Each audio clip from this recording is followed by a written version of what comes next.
Hi all welcome back to my channel Nandini Mallikarjun vlogs. ನಾನು ನಂದಿನಿ. ಇವತ್ತಿನ ವ್ಲಾಗ್ನ ನಾನು ಬೆಳಗ್ಗೆಯಿಂದನೇ ಶುರು ಮಾಡ್ತಾ ಇದ್ದೀನಿ.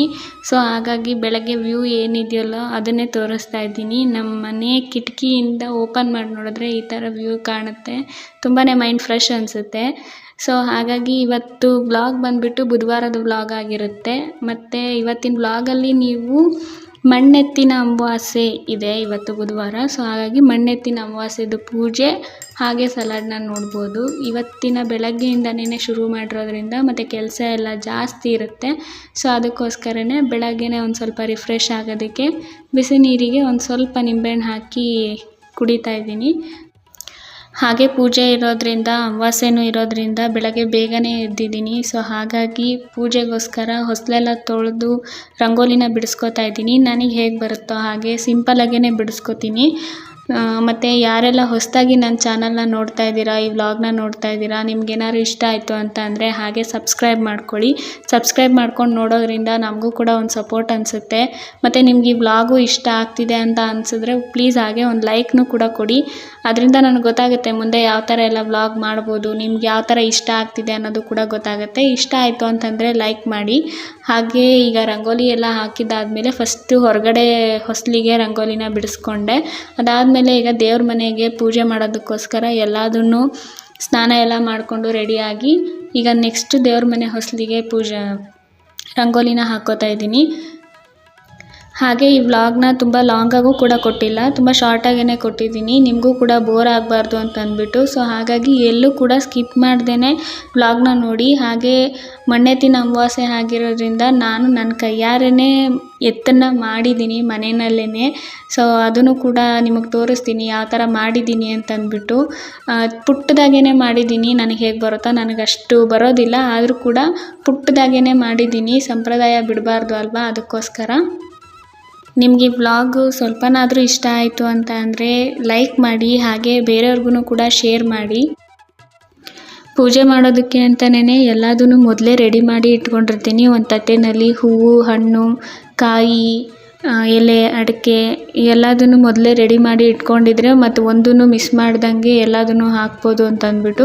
ಒಂದೇನಾದರೂ ಮರ್ತೋಯ್ತು ಅಂತ ಅಂದರೆ ಮತ್ತು ಆಮೇಲೆ ಅನಿಸುತ್ತೆ ನಮಗೆ ಮರ್ತುಬಿಟ್ವಲ್ಲ ಅಂತಂದ್ಬಿಟ್ಟು. ಅದಕ್ಕೆ ಎಲ್ಲದನ್ನು ಒಂದು ಕಡೆ ಇಟ್ಕೊಂಡ್ರೆ ಎಲ್ಲ ನೆನಪಾಗುತ್ತೆ. ಮತ್ತು ಇವತ್ತು ಅಮಾವಾಸ್ಯೆ ಅಂತ ಅಂದರೆ ಹಿಂದಿನ ದಿನವೇ ನಾವು ಕಳಸ ಅದನ್ನೆಲ್ಲ ಪೂಜೆ ಸಾಮಾನು ಎಲ್ಲದನ್ನು ತೊಳೆದು ರೆಡಿ ಮಾಡಿ ಇಟ್ಕೊಂಡಿದ್ದೆ.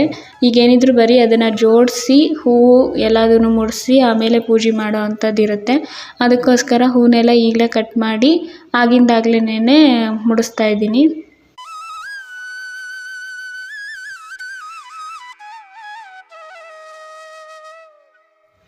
ಪೂಜೆನ ನಾವೆಷ್ಟೇ ಬೇಗ ಮಾಡಬೇಕು ಅಂತಂದ್ಬಿಟ್ಟು ಎಲ್ಲ ಮೊದಲೇ ರೆಡಿ ಮಾಡಿ ಇಟ್ಕೊಂಡಿದ್ರೂ ಕೂಡ ಬೆಳಗ್ಗೆ ಎದ್ದು ಮಾಡ್ತೀವಿ ಅಂತಂದ್ರೂ ಇನ್ನೂ ಲೇಟ್ ಆಗ್ತಾನೆ ಹೋಗುತ್ತೆ. ಹಂಗಂದ್ಬಿಟ್ಟು ತೀರಾ ಲೇಟಾಗೂ ಏನು ಪೂಜೆ ಆಗಲ್ಲ.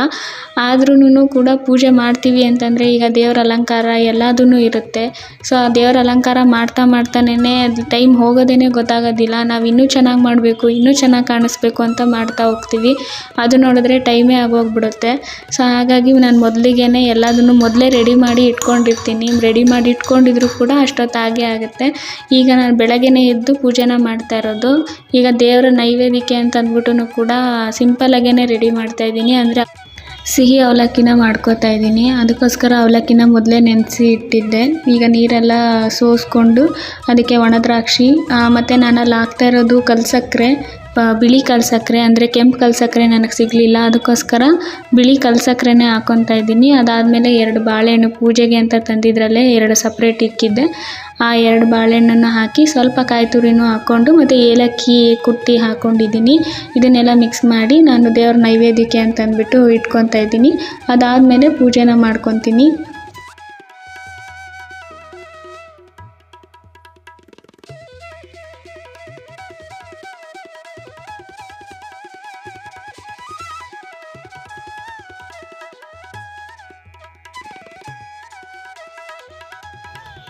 ಇದೇ ಎತ್ತನ್ನು ನೋಡಿ ನಾನು ನಿನ್ನೆ ಕೂತು ರೆಡಿ ಮಾಡಿದ್ದೀನಿ. ಅದು ನಿಮಗೆ ಕ್ಯಾಮ್ರಾದಲ್ಲಿ ಹೇಗೆ ಕಾಣಿಸ್ತಿದೆಯೋ ಏನೋ ಗೊತ್ತಿಲ್ಲ, ಆದರೆ ಎದುರಿಗೆ ನಾವು ನೋಡೋದಕ್ಕೆ ಚೆನ್ನಾಗೇ ಕಾಣಿಸ್ತಾ ಇತ್ತು. ಇಷ್ಟೇ ಸಾಕು ಅಂತ ಮನೆಯಲ್ಲೂ ಎಲ್ಲರೂ ಹೇಳಿದ್ರು.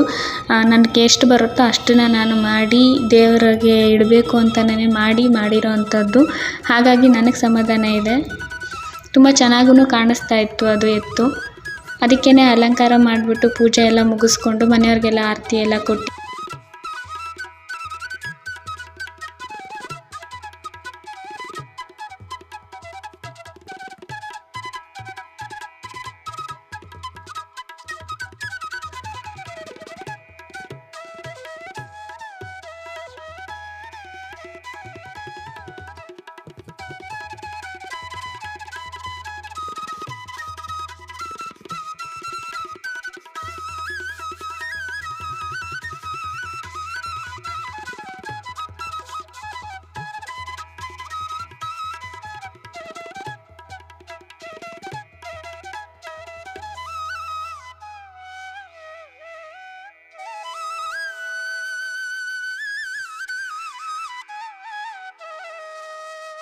ಇನ್ನು ಈ ಅಮಾವಾಸ್ಯೆ ಎಷ್ಟು ಜನರಿಗೆ ಗೊತ್ತೋ ಎಷ್ಟು ಜನರಿಗೆ ಗೊತ್ತಿಲ್ಲ ಅದು ನಮಗೆ ಗೊತ್ತಿಲ್ಲ. ಆದರೆ ಉತ್ತರ ಕರ್ನಾಟಕದ ಸೈಡು ಪ್ರತಿಯೊಬ್ಬ ಮಂದಿಗೂ ಕೂಡ ಗೊತ್ತಿರುತ್ತೆ. ಯಾಕೆಂದರೆ ಈ ಮಣ್ಣೆತ್ತಿನ ಅಮಾವಾಸ್ಯೆ ಅಲ್ಲಿ ತುಂಬ ಚೆನ್ನಾಗಿ ಮಾಡ್ತಾರೆ ಮತ್ತು ವಿಶೇಷವಾಗೂ ಮಾಡ್ತಾರೆ. ತಾವೇ ತಮ್ಮ ಕೈಯ ಎತ್ತನ್ನು ಮಾಡಿ ಅದಕ್ಕೇ ಅಲಂಕಾರ ಮಾಡಿ ಮನೆಯಲ್ಲಿ ಪೂಜೆ ಮಾಡ್ತಾಯಿದ್ರು. ಮತ್ತು ಈಗಿನ ಕಾಲದಲ್ಲಿ ಅಂತ ಅಂದರೆ ಇವಾಗ ಅಷ್ಟು ಯಾರೂ ಮಾಡೋದಿಲ್ಲ. ಆದ್ರೂ ಕೂಡ ಹೊರಗಡೆ ಮಾರೋದಕ್ಕೆ ಅಂತ ಬರ್ತಾರೆ ಎತ್ತನ್ನು. ಅದನ್ನು ಬಣ್ಣದ ಎತ್ತುಗಳು ಅವು ನೋಡೋದಕ್ಕೆ ತುಂಬ ಸುಂದರವಾಗಿರುತ್ತೆ. ಆ ಎತ್ತುಗಳನ್ನೇ ತೊಗೊಂಬಂದು ಪೂಜೆನ ಮಾಡ್ತಾರೆ. ಸೊ ಈ ಥರ ಹಿಂದಿನ ಕಾಲದ ಸಂಪ್ರದಾಯನ ಬಿಡಬಾರ್ದು ಅಂತ ಅಂದ್ಬಿಟ್ಟು ನಾವು ಮುಂದಕ್ಕೆ ನಡೆಸ್ಕೊಂಡು ಹೋಗ್ತಾ ಇರೋದು ಅಷ್ಟೇ.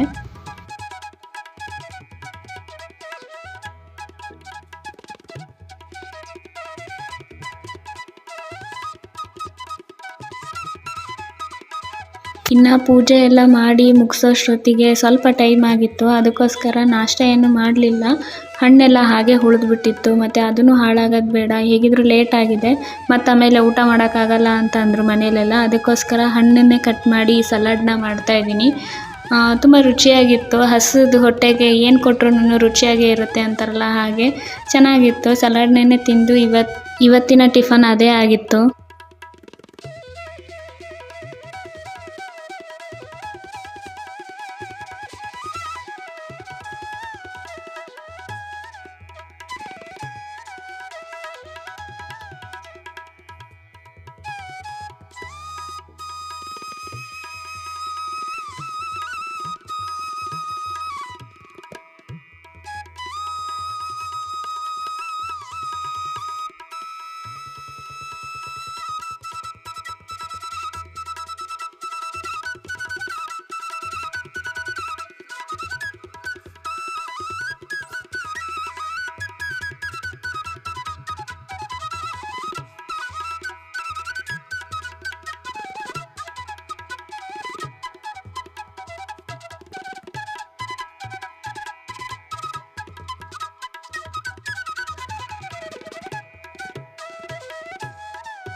ಇನ್ನು ನಾವು ಏನೇ ತಿನ್ನಬೇಕು ಅಂತ ಅಂದ್ರೂ ಅದು ನಮ್ಮ ಕಣ್ಣಿಗೆ ಸುಂದರವಾಗಿಯೇ ಕಾಣಿಸ್ಬೇಕು. ಸುಂದರವಾಗಿ ಕಾಣಿಸಿದ್ರೇ ಇನ್ನೂ ಒಂದೆರಡು ತುತ್ತು ಜಾಸ್ತಿಯಾಗಿ ತಿನ್ನೋದು.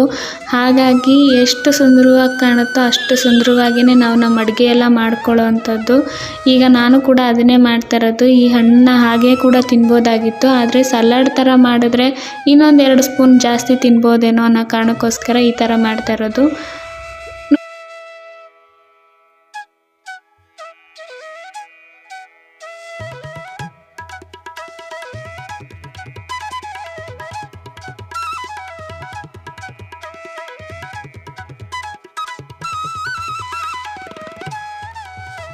ಹಾಗೆ ಇಲ್ಲಿವರೆಗೂ ವ್ಲಾಗ್ನ ನೋಡ್ತಾ ಇದ್ದೀರಾ ಅಂತಂದರೆ ನಿಮಗೆ ಈ ವ್ಲಾಗ್ ಇಷ್ಟ ಆಗಿದೆ ಅಂತಲೇ ಅನ್ಕೋತೀನಿ. ಅದಕ್ಕೋಸ್ಕರ ಒಂದು ಲೈಕ್ನ ಮಾಡಿ, ಹಾಗೆ ಹೇಗಿತ್ತು ಅಂತ ಅಂದ್ಬಿಟ್ಟು ಕಮೆಂಟ್ ಕೂಡ ಮಾಡಿ.